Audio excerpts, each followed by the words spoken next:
Então, meninos, seguimos com o penúltimo tema do nosso seminário, Evolução e Ética, e eu trago para vocês nessa abertura, né, do tema, uma imagem que recria, que retrata a obra de Michelangelo, do teto da Capela Sistina, a obra chamada Criação de Adão, que é um retrato da criação do homem por Deus.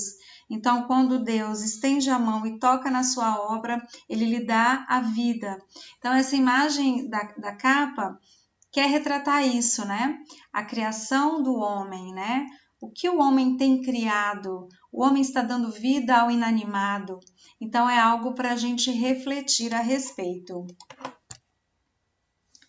Aqui eu trago a imagem, né, da obra de Michelangelo, a criação de Adão, do teto da Capela Sistina, mostrando que Deus, ao estender sua mão, deu a vida a Adão, ok?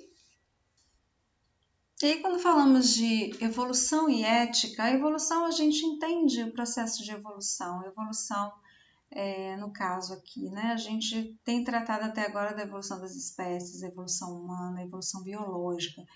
Mas aqui eu quero que a gente reflita um pouquinho também sobre a evolução tecnológica, a evolução da capacidade, né, do homem em criar algo que pode não ser benéfico assim, né, para a espécie humana. Então, por isso que neste contexto a gente tem que também discutir sobre a ética. E o que seria essa ética? A gente sabe que a gente trabalha a ética no dia a dia, mas o que é ética? Então, ética, conjunto de regras e preceitos de ordem valorativa e moral de um indivíduo, de um grupo social, de uma sociedade. Segundo o nosso filósofo conhecido e sábio Mário Sérgio Cortella, ética são regras que usamos para decidir três grandes questões da vida. Quero, devo e posso. Eu vou levantar meu vídeo aqui para vocês lerem comigo. Aí. Quero, devo e posso. Tem coisa que eu quero, mas não devo. Tem coisa que eu devo, mas não posso. E tem coisa que eu posso, mas não quero.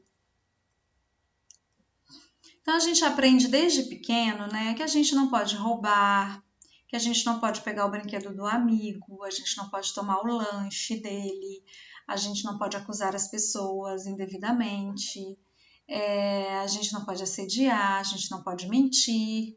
Então, são tipos de aprendizados que a gente já traz desde a infância. Só que existem algumas coisas que são muito tênues, né? Na linha, assim, o que é ético, o que não é, o que pode, o que não pode. E que muitas vezes a gente, no dia a dia, acaba fazendo sem saber. Então, há alguns anos, há 30 anos, né? Eu trago aqui 30, 20 e 10, falando sobre fumar. Há 30 anos, mais ou menos, era permitido fumar em avião, era permitido fumar em local fechado. Então, se você chegasse no restaurante fechado, ali algumas pessoas estariam fumando, outras não, e tudo bem. Há 20 anos, mais ou menos, começaram a colocar placas, proibido fumar, para ver se as pessoas já educadamente se conscientizavam e não fumassem, né? Para que não fumassem ali, mesmo lendo aquela placa, vendo aquela placa, tivesse a consciência, não, aqui tem uma placa, eu não vou fumar. De 10 anos para cá, não, né? Com as novas regras, as novas leis, se não me engano, de 2011 para cá, a gente já tem, assim, é totalmente proibido mesmo, local fechado, e com o tempo as placas foram sendo retiradas dos ambientes. Já está tão dentro da gente, a nossa sociedade já vem trabalhando isso há tanto tempo, assim, de 10 anos para cá, a gente já sabe que não pode fumar em ambiente fechado, eu não preciso ler uma placa para saber disso. A mesma coisa com cinto de segurança. Sabemos que é proibido não usar o cinto de segurança, a gente tem que usar o cinto de segurança, é uma questão de segurança mesmo, né? E antigamente achava-se isso uma balela, um absurdo, ou as pessoas burlavam mesmo a lei, isso é ética. Eu vou só ali na esquina, não preciso colocar. Hoje a gente já sabe que a grande maioria dos motoristas já tem essa conscientização. A gente pode dar o exemplo também do uso da cadeirinha infantil, que era obrigatório, e você sai do hospital com o seu bebê no bebê conforto, uma questão de segurança, estudos já mostram que é importante isso e tudo mais. A mãe não pode tirar o bebê para amamentar, o carro em movimento, essas histórias que a gente já sabe, né?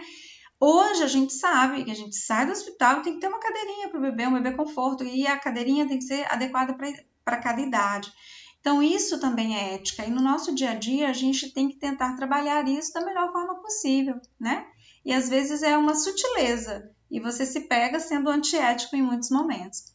Eu gosto sempre de dar um exemplo que é muito, assim, fácil de entender porque acontece na frente da faculdade. Em uma ocasião, eu conversando com um professor lá na faculdade, a gente falando sobre aquela fila de carros que fica ali na frente do cruzamento da BR mesmo, para pegar a Bolívar de Abreu na frente da Faculdade Pio XII. E eu falando que aquela fila demora demais, né? Puxa vida, podia ter ali uma sinalização, porque tem muito motorista que entra na frente, falando, né? Que quer entrar na nossa frente. Isso é uma falta de educação, tem dia que eu fico nervosa. Aí ele falou assim, não, professor, ele é de outro curso, ele nem tá mais na instituição. Não se preocupa não, sabe o que eu faço toda vez que eu venho? Eu vou na outra pista, corto todo mundo, paro lá na frente, bem no cantinho, assim não atrapalho ninguém, faz isso também. Eu falei, você é um dos que passa na minha frente na hora que eu tô tentando atravessar a BR. Ele falou, não, eu vou lá pelo cantinho e não atrapalho ninguém. Na percepção dele, ele realmente não estava atrapalhando ninguém. Então, é uma linha muito tênue entre o que a gente faz, o que a gente acha que é ético ou não. E ele estava sendo totalmente antiético, ele estava furando uma fila, parando lá na frente e achando que estava certo. Então, é por isso que a gente tem sempre que ter esse trabalho, né? Esse raciocínio, esse exercício de consciência. Será que o que eu estou fazendo é ético ou não? Então, quando a gente fala de ética, de ciência, de ação humana, né? O quão é importante a gente ter cuidado com essa linha tênue, a gente tem que pensar em como a ética é trabalhada mundialmente, né? Desde os primórdios mesmo. E aí eu quis trazer para vocês uma história muito curiosa, que é a história do Frankenstein, né? Como vocês preferirem, que retrata muito essa questão da ética na área da saúde mesmo, né? A obra de Frankenstein é uma obra da escritora Mary Shelley, ou Mary Shelley, né? A gente encontra das diversas formas faladas por aí, mas só para vocês entenderem quem foi essa autora ou essa escritora. A Mary Shelley, ela foi revolucionária para a época dela. Eu deixei até o link do vídeo, do filme, que é uma biografia dela que foi lançado ano passado, e traz o quão forte era essa escritora mesmo. Ela teve algumas perdas na vida, perdeu um filho, perdeu a mãe. E a Mary Shelley, com aproximadamente 19 anos de idade, ao tentar se destacar como escritora, né, no mundo em que os homens eram sempre ouvidos, né, ela já tinha um companheiro e acabou que esse companheiro, depois vocês assistindo e lendo mais sobre ela, eu acho que é uma oportunidade muito legal ler, quem puder assistir esse filme ou ler algo sobre a Mary Shelley. Ela acabou dando crédito ao marido, ele teve, né, na verdade a sociedade deu crédito ao marido, ele levou o crédito da obra que ela escreveu e porque ela estava concorrendo, quem escrevia um conto de terror mais assustador, e ela criou o Frankenstein nesse momento, né, pensando sempre na opção e na possibilidade de trazer à vida as pessoas que a gente ama. Então, o Frankenstein ele é realmente uma obra inspirada no anseio da ressurreição. Então, a gente vê aqui o criador, né, o Victor Frankenstein, né, o personagem um dos personagens da sua obra, e o monstro criado por ele. Esse monstro, ele causa muitos transtornos, né? Ele quer que se crie uma mulher, uma companheira para ele. Então, Frankenstein, ele traz essa possibilidade de desvendar o desconhecido em relação à morte, né? Então, desvendar os segredos da criação da vida, da evolução da vida, o que acontece no pós-morte. E aí retrata também a questão das sucessivas mortes e de outras tragédias causadas após a criação desse monstro. E aí a gente esbarra nessa questão de ética quando entramos, né, nesse universo dos seres vivos, não só no universo humano.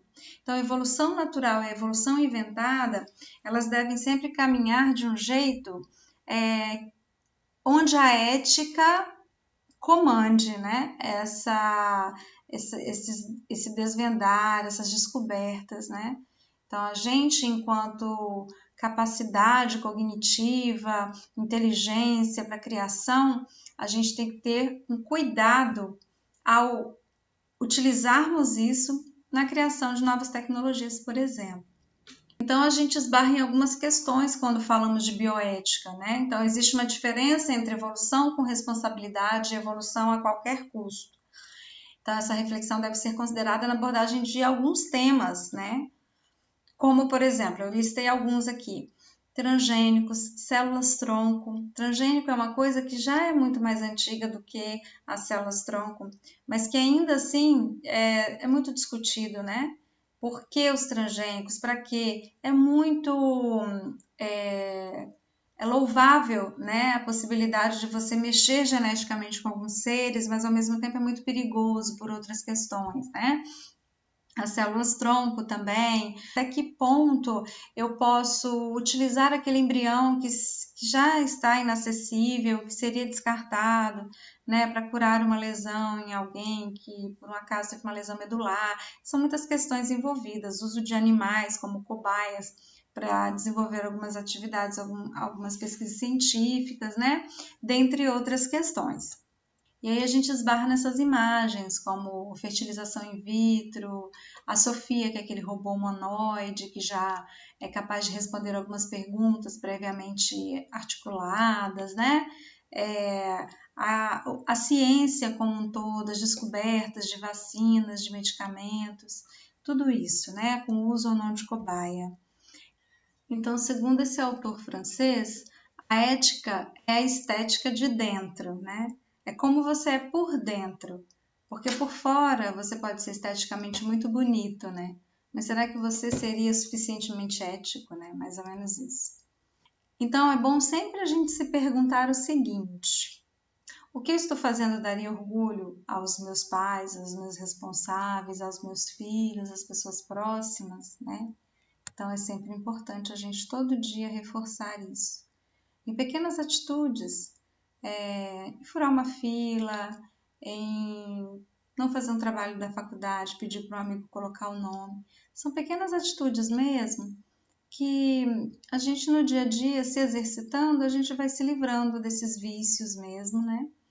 E tentando andar na linha o máximo possível, mas é muito difícil, nós somos humanos, né? E somos antiéticos em muitos momentos da nossa vida, isso é fato. Então, ficamos aqui por enquanto com o tema evolução e ética e vamos para o próximo tema. Tchau!